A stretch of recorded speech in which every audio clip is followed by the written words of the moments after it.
വണ്ടിനെ കുറിച്ച് പറയും. വണ്ടി 25 വർഷം ഞാൻ പറയാം. രാജകുമാരി ഇന്ത്യ വിസിറ്റ് ചെയ്യുന്ന ടൈമില് കൂടെ രാജകുമാരിന്റെ ഒരു ബന്ധു കൂടി ഉണ്ടായിരുന്നു. അദ്ദേഹം ആലപ്പുഴ കൂടി ഇങ്ങനെ വരുമ്പോഴുണ്ട് അവിടുത്തെ ഒരു കയറ് മുതലാളി ജോസഫ് ഏട്ടനാണ് ഇത് ഉപയോഗിച്ചിരുന്നെന്ന് പറയുന്നത്. അപ്പൊ അത് കണ്ടു കഴിഞ്ഞപ്പോ അദ്ദേഹത്തിന് ഒരു മോഹം. അപ്പൊ അവര് അന്വേഷിച്ചു.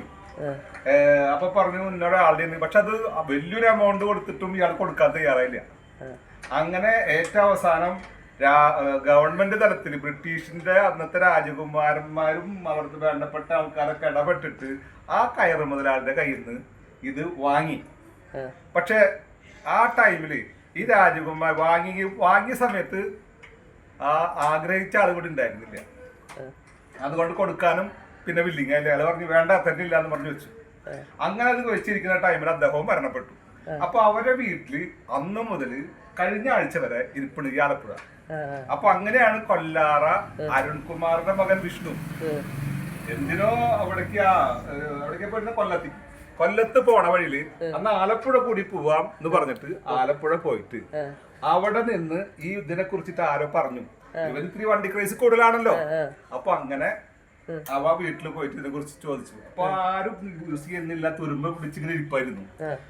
ആളത് ചോദിച്ചു, വലിയ വിലയൊക്കെ പറഞ്ഞെങ്കിലും ഇവനതില് വലിയ ഇഷ്ടമൊക്കെ ആയി. അങ്ങനെ രണ്ടാമത് തിരിച്ചു വന്ന് വീട്ടിലെ അഭിപ്രായം സ്വരൂപിച്ചപ്പോ മണിച്ചേട്ടാ ആദ്യം പറയേ നിനക്കല്ല പ്രാർത്ഥന അതൊക്കെ ചോദിച്ചു.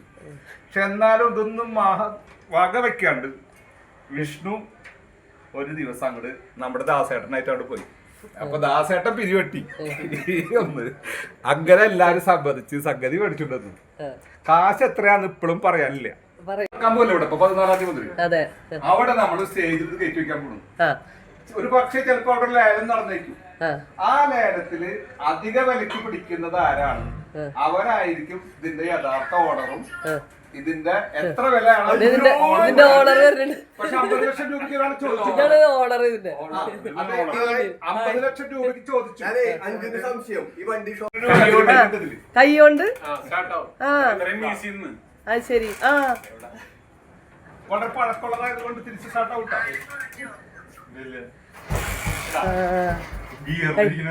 ഇപ്പൊ ഈ ഇടയായിട്ട് യൂട്യൂബിലൊക്കെ ഇഷ്ടിക ഉണ്ടാക്കണത് കണ്ടല്ലേ?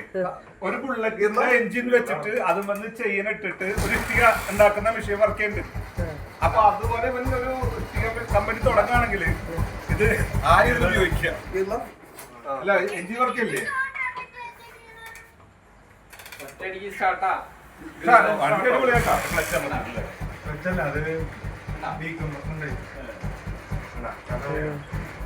അല്ലേ ഇങ്ങനത്തെ യൂട്യൂബിൽ കണ്ടില്ലേ ഇങ്ങനത്തെ ഒരു ബുള്ളറ്റ് വെച്ചിട്ട് വണ്ടിക്ക് കൈകൊണ്ട് സ്റ്റാർട്ട് ആവും.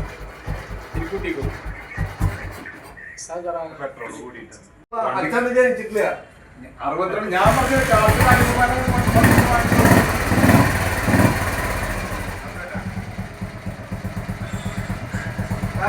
അച്ഛൻ വിചാരിച്ചിട്ടില്ല.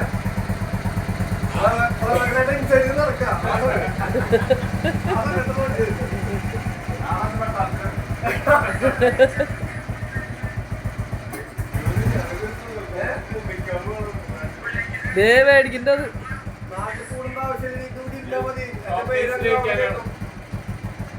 കുഴപ്പമില്ല വണ്ടി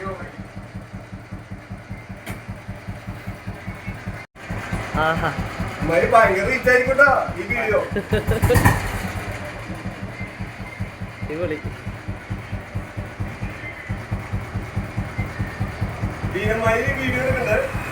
റോയൽ കമ്പനി തിരിച്ചു ചോദിച്ചല്ലേ? റോയൽ കമ്പനി തിരിച്ചു ചോദിച്ചു. റോയൽ കമ്പനി കൊടുക്കില്ല എന്ന് പറഞ്ഞിട്ടല്ലേ?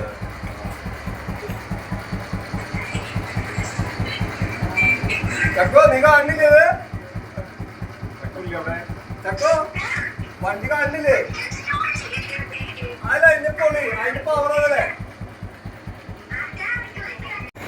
നിന്റെ കാലം നിന്റെ കുട്ടിക്ക് കൊടുക്കണം. അങ്ങനെ അങ്ങനെ കൈമാറി പോണം. കേക്കണ്ട ചക്കോ? നെക്സ്റ്റ് ജനറേഷൻ വേണ്ടിയാണ് അച്ഛൻ നിനക്കാ എടുത്തിട്ടുള്ളത്. നീ നിന്റെ മോന് കൊടുക്കണം. എന്താണ് നീ കള്ള? ടയർ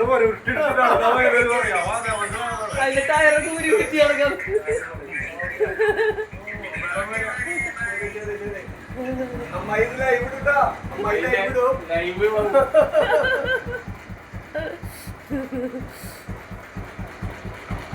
അത് ഇതാണ് അതിന്റെ സ്റ്റാർട്ടിങ്ങിന്റെ അങ്ങനെ തേങ്ങി തേങ്ങി നിക്കണം. തേങ്ങരുത്. നമ്മള് കൊല്ലും കൊലയും നടത്തിയിട്ടുള്ള പാരമ്പര്യം വിഷ്ണു കൊല്ലും കൊല്ലും നടത്തിയിട്ടുള്ള പാരമ്പര്യം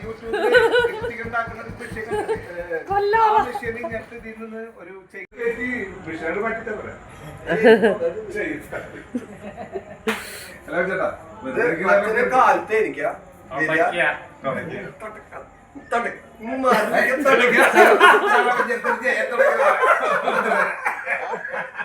അതെ കാര്യത്ത് എന്നിട്ടൊന്ന് സ്റ്റാർട്ട് ചെയ്യാ പോലെ വെക്കുക ചിറ്റോറം കുറച്ചുണ്ട്. അല്ല ഞാൻ ചോദിക്കട്ടെ, അച്ഛനായാലും പോൻ മാമ ഓടിച്ചടക്കുന്ന പേരോ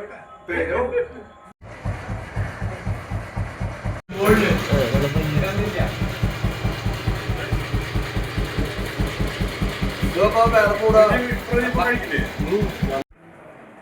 ടൈം എടുത്തിട്ടാണ്